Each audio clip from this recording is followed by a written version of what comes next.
Hello, everyone. I am so excited you're here for our very last pillar about sleep. And I I just can't say enough about how important sleep is. And of course, I am going to use my notes today because I want to make sure that we get all of it in today, being that this is our last pillar of our series of the 5 pillars of health. So, sleep is foundational, you guys. It's foundational to the health of our circadian rhythm for restoration. And I really, let's be honest, a lot of us do not prioritize our sleep, right? Some of us are night owls, some of us are early birds, and we just don't get enough sleep. We really need to try to focus on getting good 7 to 9 hours. But we tend to get busy, right, with life. We burn the candle at both ends. We rely on caffeine to push us through our day.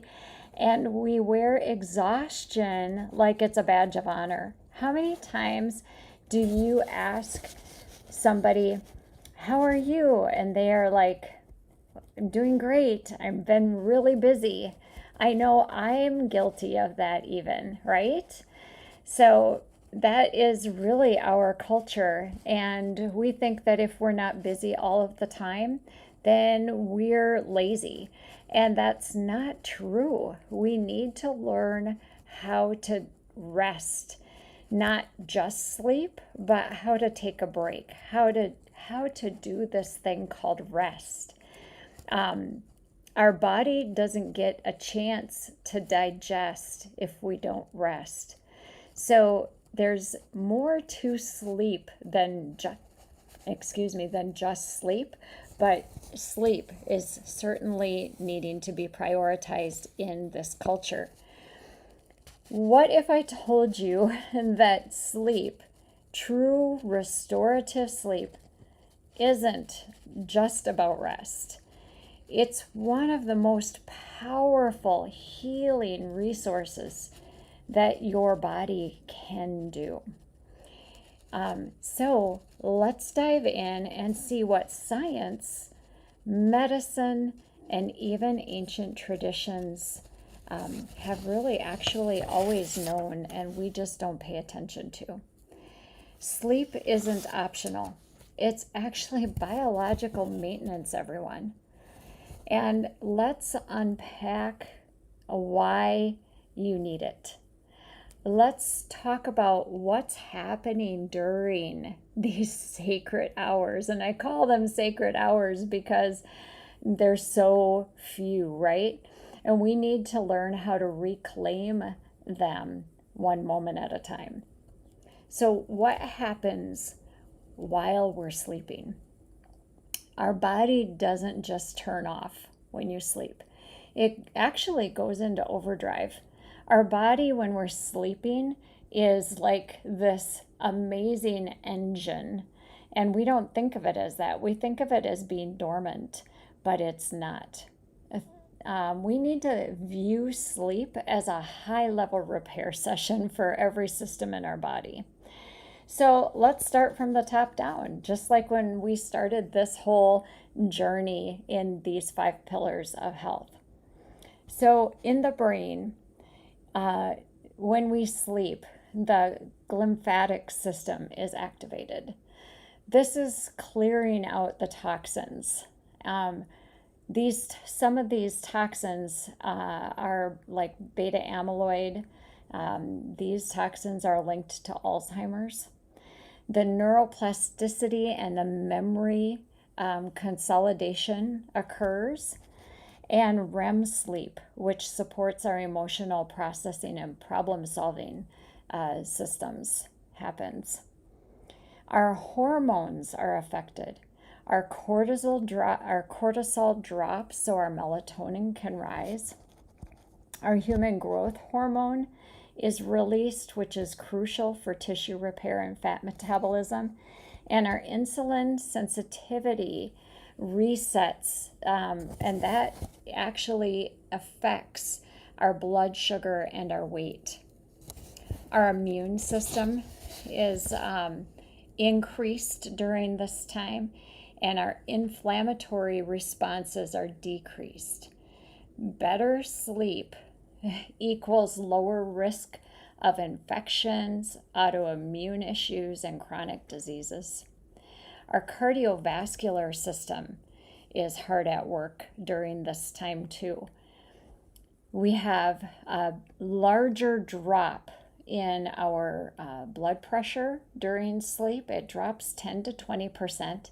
If you've ever used like an Oura ring or some type of sleep tracker, you might notice in your sleep tracking that if you dip too low, an alarm will go off. It's called nocturnal dipping. I know I've been monitored at night, and mine will sometimes go too low and set off my sensor. Your heart rate and your breathing slow, and that allows that true deep rest. Your lack of sleep impacts every body system. The CDC studies sleep because 70% of Americans are that struggle with sleep deprivation. One study from the CDC found that people who regularly sleep fewer than 6 hours a night have a 13% higher mortality risk than those who get 7 to 8 hours of sleep. So, how has this been monitored through ancient times and still moving forward today? So, I like to look at the traditional Chinese medicine 24-hour body clock, and I actually have referenced this in one of the books that I've been a contributing author through Healing Beyond the Diagnosis. The traditional Chinese medicine organ body clock looks at a 24-hour cycle, and it shows which organs are most active and at what times. That rhythm aligns beautifully with not just the circadian biology, but also our faith-informed understanding of how we were created, with an order and a rhythm to how our body processes through our daily living. So let's quickly walk through this. I'm not going to spend a ton of time, but let's just kind of briefly look through. And we're going to start in the evening, because our getting ready for our bedtime, a lot of us are like, ooh, hey, we got to get to bed at a certain time. And a lot of us are like, wow, I'm rarely in bed before midnight, right? So really optimal times to get to bed are between the 9 and 10:30 time, or 9 to 11. During that time, our endocrine system is resetting. Our body is transitioning from the action to the restoration phase, and our adrenals and our thyroid is starting to become balanced. This is when melatonin is on the rise and our cortisol starts to drop. If you're still exposed to screens or in a high stress situation at this time, your circadian rhythm starts to get confused or starts to get reawakened at this time. From 11 to 1 a.m., for 11 p.m. to 1 a.m., this is when fat digestion and brain detoxing happens. Your gallbladder starts to break down the fats, and your brain begins that lymphatic detox in the brain.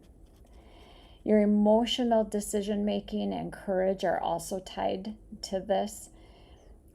Skipping your sleep here, and you kind of miss that brain detox or that brain washing cycle. From 1 to 3 a.m. is your liver detoxing system. Your liver is filtering these toxins. You're regulating your blood sugar. You're processing your estrogen. And interrupted sleep during this time is tied to your blood sugar imbalances or detoxing issues. And a lot of times, if you wake up between 1 and 3 a.m. consistently, is because you may be eaten too late, or you're having a blood sugar crash, or maybe your liver is a bit stagnated or sluggish, right? So think about stopping eating, and we've talked about this throughout the series, that you want to stop eating about 3 hours before you go to bed. You also want to make sure that you're having protein with a good healthy fat for your evening meal, right? So that you don't have that big blood sugar crash in the middle of the night. Between 3 and 5 a.m., it's the time for your lungs. They open up and they oxygenate, and that lung and oxygen, that oxygen exchange really deepens during this time. Now, if you're chronically awake from 3 to 5 a.m., you may have some deep-seated grief or sorrow that you have not dealt with, and that it's time because it's continuing to surface. This is also a good time for deep restorative prayer. People with asthma or apnea, and then again, that unresolved grief, that stirs up during this time.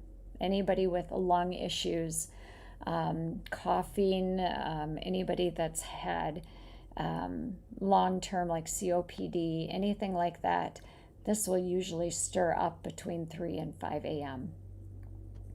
5 to 7 a.m. This is time you've been detoxing all night, and a lot of times you'll start to hear your bowels start to awaken, and this is a good time for that natural bowel elimination to happen. Your body prepares to release those toxins from the night. This is time for letting go of those toxins and having that first morning stool. A morning routine that honors this time of the reset for your day is perfect. So when we don't sleep, you see, these processes get interrupted, and our body isn't able to perform the detoxification and the processes that we were naturally created to perform.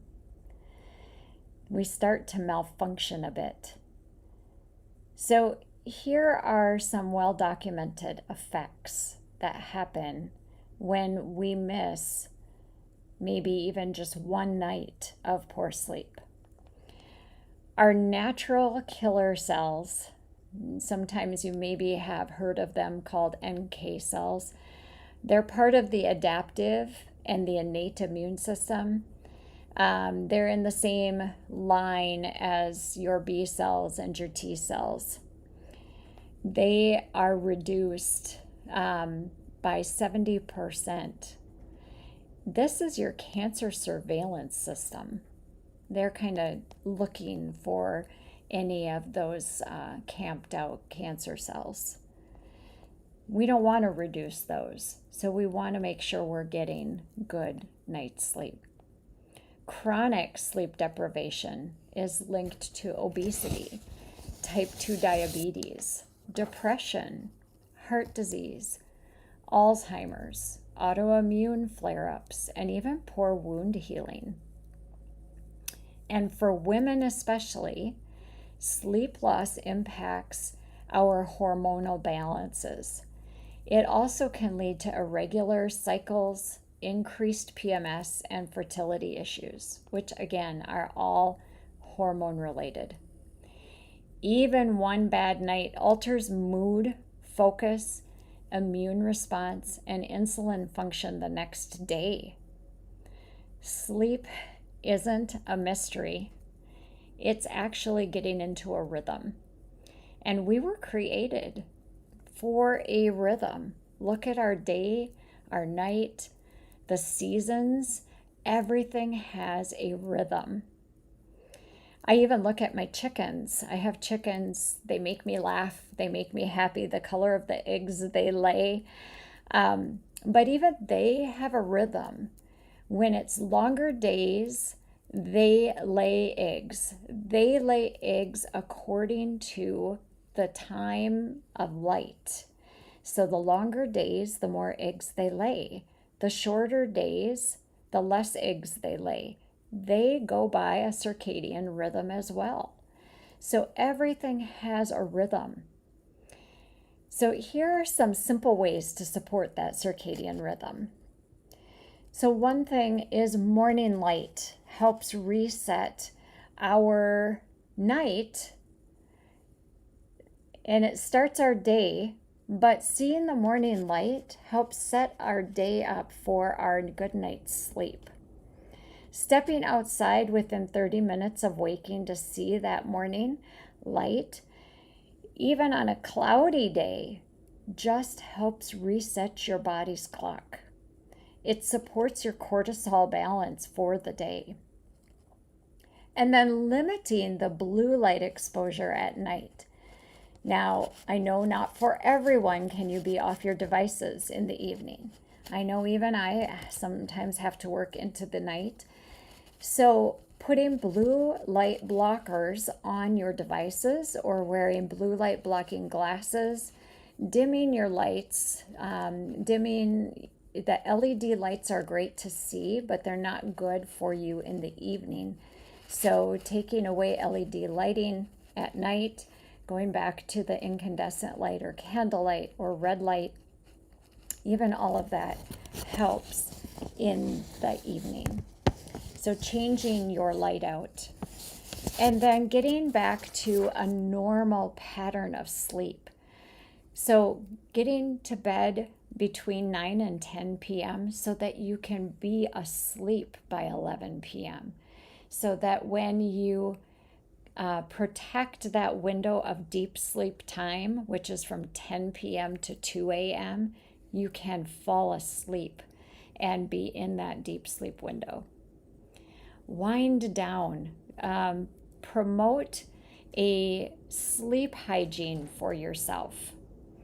So try and come into some type of a routine. And you don't have to have this whole elaborate routine, but try to get your mind thinking about at least one piece of routine. So maybe a magnesium bath or drinking an herbal tea before bed, like a lemon balm or a passion flower or a combination, a heavy chamomile tea. Do some journaling, some prayers, some reading, and maybe stop scrolling. And then balancing your blood sugar throughout the day. Stable glucose throughout your day will eliminate or give you fewer night waking hours. Don't do heavy meals 2 to 3 hours before bed. And then again, including the protein with a healthy fat in your evening meal. The herbal and nutritional support throughout the day is herbs. Wonderful. Chamomile, lemon balm, passion flower, and even valerian. Hops is another good one. Again, work with somebody that knows how they can balance this for you. Nutrients like magnesium, B6, and L-theanine are good ones to also work with. Always consult with someone that knows what they're doing before starting anything new, especially if you're on medications. And then remember that rest is not laziness. It is how we were created. Even God rested. He rested after creating the world in 6 days. He rested on the seventh day, not because he was tired, He set the tone for us. Rest is definitely not weakness, it's actually wisdom. We were not created to run 24/7. I don't know of anything that is. The sun has a time that we see it, the moon has a time that we see it, the earth has a time that it goes through in the seasons. We were created with this rhythm. And when we live in alignment with all of that rhythm, with our body, it begins to heal. We just need to give it the tools that it needs. So, my encouragement to you is to protect your sleep, respect your body's natural rhythms, and choose one small habit this week. Maybe it's the morning sunlight, or even seeing the sunset. Maybe it's doing an herbal tea before bed, because you don't need to hustle harder, actually. You need to allow yourself to rest deeper. I have in my link in the description below, I have my free morning routine for you guys to go ahead and download. But don't forget to subscribe, like, and share, because that does help. Also, if you comment in the comments, since this is our last pillar of this series, I would love to hear what you are excited about, what you learned, and also what are you interested in learning next, because I want to be able to bring you the content that you're excited about. So I'm excited to see you here again next week with another new topic, potentially a new series, or maybe we'll just touch on a new topic. All right. Thank you for joining me for pillar number 5. I hope this is helpful, and I know that it will be beneficial to your overall health in the long run. Thank you, everyone. And this has been a fantastic series. I'm excited to see you next week. Bye.